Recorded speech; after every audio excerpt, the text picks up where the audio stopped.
What's good, YouTube? It's your guy under Gamer 870, and I just wanted to talk to you all briefly. Hopefully, you all will give me some feedback as well.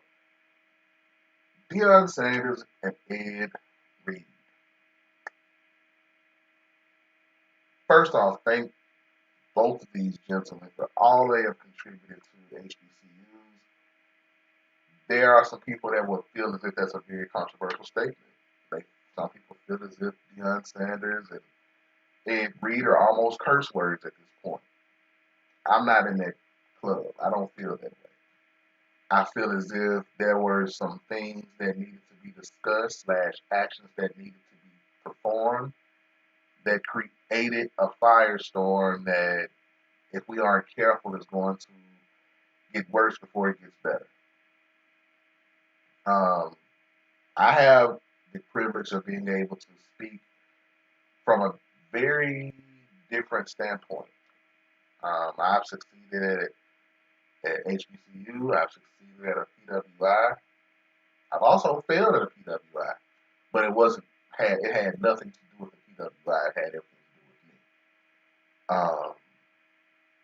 But there are some differences that if you have never attended an HBCU and all you have is knowledge from a PWI, there are some things that you may walk into that you weren't careful. And I think that's what happened with Deion Sanders and Ed Reed. Let's take Deion Sanders first. First off, I am not here to tell you who was right or wrong. I'm just here to give you my opinion and possibly create some dialogue from it. Prayerfully, you all will comment in the comment section, and I can do another part to this video, and we can just see how it goes from there. But first and foremost, Deion Sanders he was the head coach of a school that's in the SWAC. Okay, Jackson State University. Shout out to Jackson State, all the students, faculty, alum, etc. Deion Sanders brought a lot of media attention to Jackson State. Don't get it twisted, though. Deion Sanders did not create Jackson State. He didn't. He did not create Jackson State. ESPN and all the other outlets just weren't as interested in Jackson State before Deion Sanders arrived and started doing what prime time does. Walter Payton is a alum. He's an alumni. He's an alumni of Jackson State. One of the best running backs ever in the NFL. If you know Jackson State, you know that Jackson State is it's an HBCU that they have an heir to in the SWAC. I never forget, Jackson State played my alma mater, and I had on my school's jacket when we went out to eat. Okay, I was with my family. Some people from Jackson State, they were friendly. I must admit they were friendly, but they made it a point to come up and they were little brothering us. They're like, "Oh, it's good y'all here. You know, everybody need to experience this once. You know."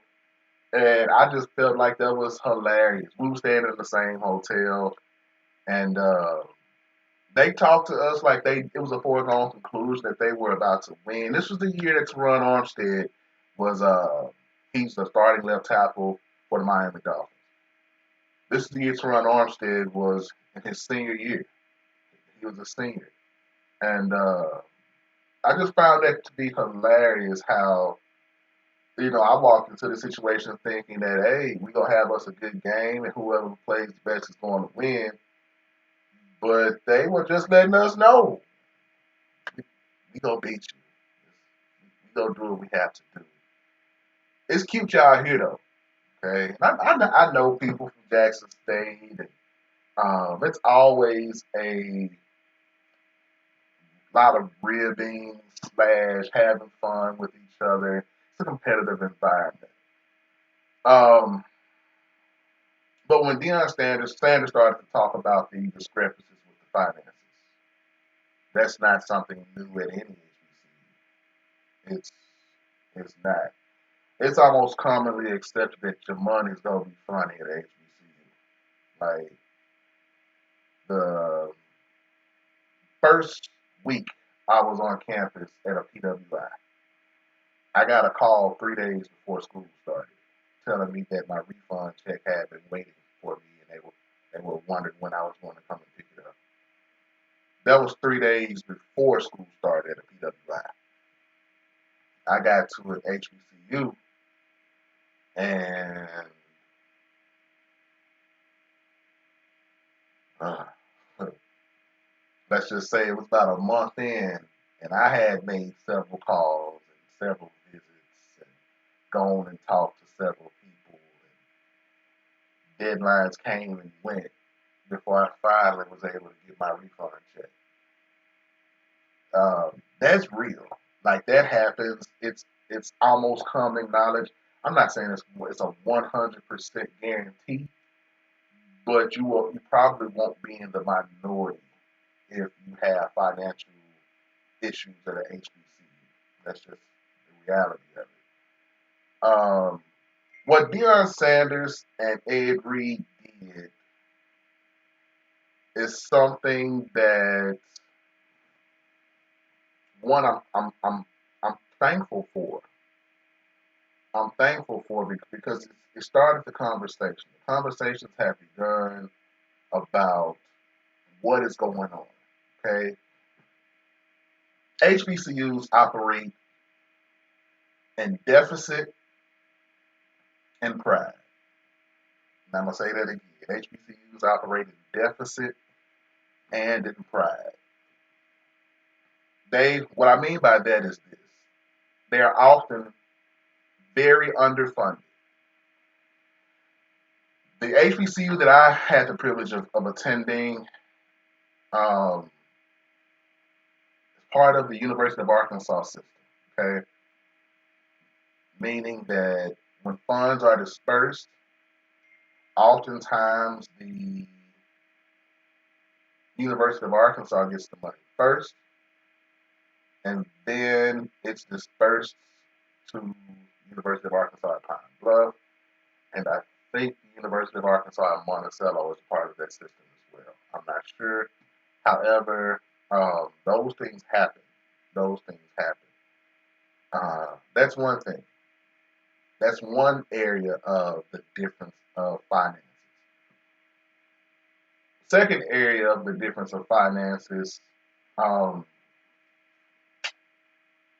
how can I say this without, you know what? I'm not speaking in fear. Let me just talk. Um, alumni are different. Alumni are very different in terms of PWIs and HBCUs. Okay, PWIs have very active slash aggressive boosters for the most part. Um, they often just give money even when there doesn't appear to be a need. They're just giving back to the university. Oftentimes, I don't know why there's a difference there, but this is what is pretty evident. They're just giving back to the university. HBCUs is just like that church fund in the black church. I mean, the building fund in the black church. You know, we've been building on stuff for years in the black church, and it never gets built. HBCUs have to have a long, drawn out conversation and narrative about why they need 50 cents out your pocket, and that's something that has to stop. We have to get past the point of having to beg and plead and all of that before we can get any types of donations. Now, some of you all may have listened to that and heard something that you disagree with because you or your family member or your best friend or someone in particular always donates. You're probably thinking about the exception to what I just said. I'm talking about the the norm.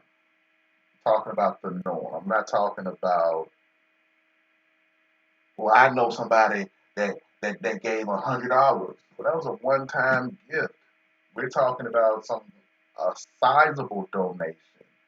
We're talking about banquets that are held at PWIs where they routinely give thousands and hundreds of thousands of dollars for tax write-offs. And we're talking about HBCUs that have to generate things through calling and sending out various cards. And it's a different playing field. It's a different playing field. That's the second difference in terms of finances. The third difference in terms of finances is just the quantity of students. It's just the quantity of students. Okay, PWIs usually have larger student bodies. They usually have larger student bodies, therefore they get more money from tuition and fees. That's just a very straightforward way to look at it. Okay, those three areas are going to cover the first part I talked about. But let's talk about that pride that um, HBCUs usually operate in. Yeah, your average HBCU is underfunded, but you better not bring it up. Like, don't embarrass us. What are you doing? Like, shut up. Keep that between us. You know, and that's something that I'm not 100% certain does not go on in a lot of people's households. Uh, we may be broke, but I'm gonna buy you a pair of Jordans so you can look like everybody else. Uh, we may be broke, but at least you can be clean. You may be broke, but we don't necessarily address the issue, but we want to put on airs to let everybody else think that we're just as financially stable as them. Hence, Ed Reed. Ed Reed. Uh, I love Ed Reed's personality. Love the fact that he's so passionate about what he believes in and he stands on it. But as an educator, as a person who has several degrees in education, still in school to get even more, what Ed Reed did was like a huge no-no in the world of education. It just is. It's a huge no-no even in the world of business. Um, one of my near and dear friends used to work at an HBCU, and I used to behave a lot like Ed Reed. I had to just vent, just had to get things off of my chest. I just had to talk about it. I just had to let you know how I felt. And one day she pulled me to the side and she listened to me, and I was adamant. I was just blasted. And she told me something that when they decided to not go with Ed Reed, it resonated again. She's deceased at this point. But she told me, she said, you know you can be right, but you can be in the unemployment line too. And I was like, wait, but I'm right. And she said, you can't fight the system from outside the system. You have to be on the inside of the system to make a difference. So when I heard Ed Reed's live and I heard the feedback that everybody was saying, I just started to shake my head because she told me this years ago. Maybe it was. I know it's over a decade. And she just let me know that you can be right from the unemployment line. It doesn't. You can still get fired even though you're right. Ed Reed did nothing wrong. He didn't. Um, in terms of legal stuff, he did nothing wrong. But you don't expose problems to a situation where you're trying to go work. Now, had this been a year down the road and he was speaking at a banquet after Bethune Cookman had just won 10, 15, 10 to 12 football games and People are now on board donating millions of dollars, and he was speaking about how hard it was in the beginning. Everybody would have cried and applauded and thanked him for his services at that point. But he hadn't put in the equity yet to be able to make those types of statements. That's the first thing. Second thing, Ed Reed's choice of words. Um, we got that real bad at HBCUs. We have that really bad where we want to appear as if we're higher and better than we actually are. Why lie when the truth would do? That's how I feel about that. Ed Reed did choose to use some curse words, and he even let it be known. He said, y'all haven't heard curse words before. Your parents are in here. There is a such thing as professionalism that should have been used. When you are representing a university/company, it's a lot of things that kids have been exposed to that they shouldn't be exposed to from their coach/person who's supervising them. Yeah, you can be popular, you can use the words and the lingo and all of that, but you have to be very careful about putting yourself on a level of those you're serving. Okay? And I think I'm reminded of a Dave Chappelle episode when keeping it real goes wrong.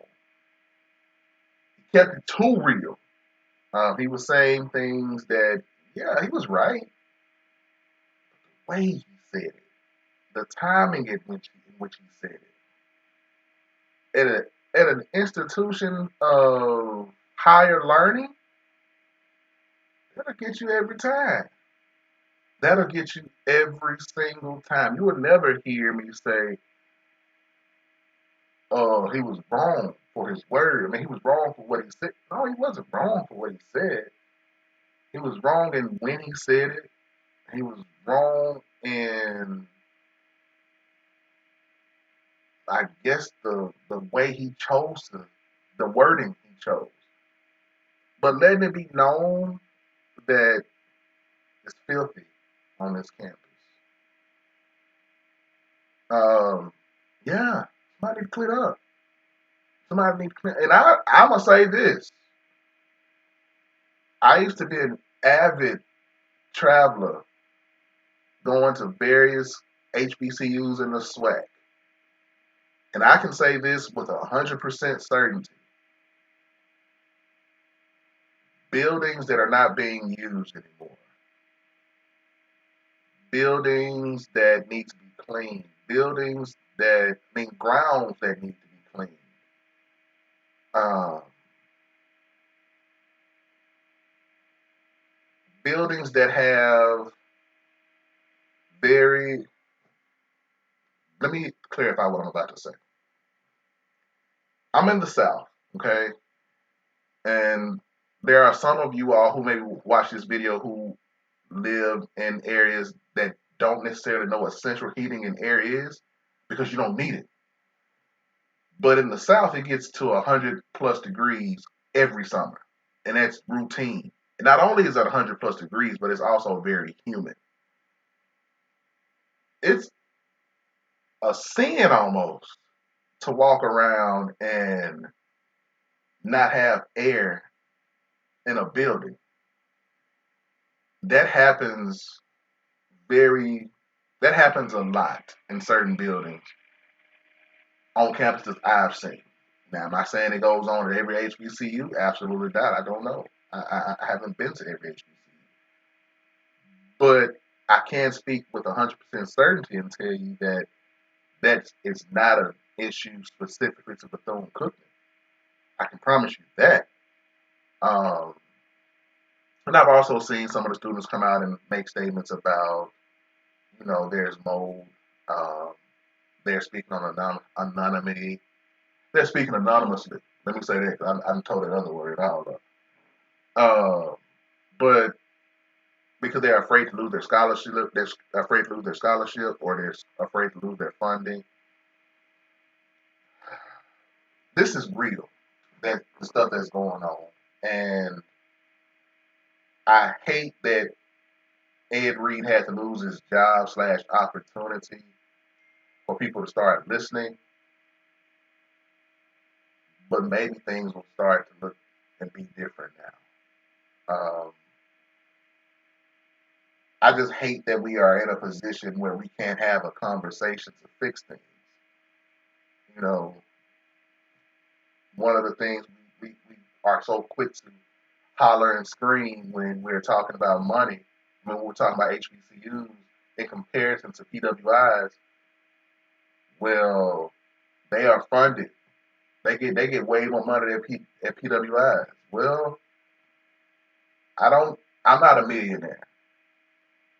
I don't have that privilege just yet. But I do know millionaires have a tendency to hang with other millionaires, have a tendency to know the tax codes and the tax write-offs to do those types of things. And from what I understand, and this is new news to me, but Reggie Theus is in the front office at Bethune Cookman. But they ain't bringing their money like that because of Reggie Theus. Edgar and James is going on to say that Shaquille O'Neal and others had already let it be known that, hey, we're about to bring y'all some money because of Ed Reed. Deion Sanders, proof is in the pudding there. They had more uniform adjustments than any other university other than Oregon, who has the Nike contract. They probably shouldn't have gotten rid of Ed Reed because there's going to be a lot of unrest there. But there's a time and a place to say everything. Timing wasn't the greatest. The timing wasn't the greatest. I just hope and pray that HBCUs can start to move forward in a positive direction and remember why we are in existence in the first place. Um, we are needed, but if we're going to serve, we need to serve to the best of our abilities.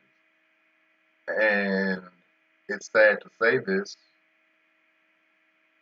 maybe some independent auditing needs to go on at all these HBCUs because that song of, well, the money is funny over here.